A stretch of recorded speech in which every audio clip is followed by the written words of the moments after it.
நீ துன்மார்க்கனுடைய வழிக்கும் மாறுபாடு பேசுகிற மனுஷனுக்கும், இந்த உலகம் அப்படிதான் இருக்கு. எப்படி? நீ துன்மார்க்கனுடைய வழிக்கும் மாறுபாடு பேசுகிற மனுஷனுக்கும் தப்பித்துக் கொள்ள முடியும்.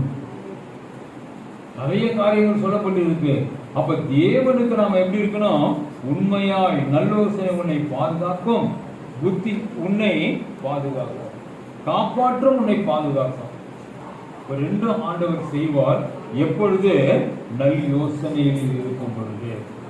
இப்போ ஒவ்வொருத்தரும் அதை யோசிச்சு ஆண்டவர் தேவத்திலிருந்து சொல்லப்பட்ட காரியம், நான் இனி அப்படி நடப்பேன், என் குடும்பத்தில் உள்ளவர்களையும் அப்படி நடத்துவேன் என்ற உறுதிமொழி ஆண்டவரிடத்திலே.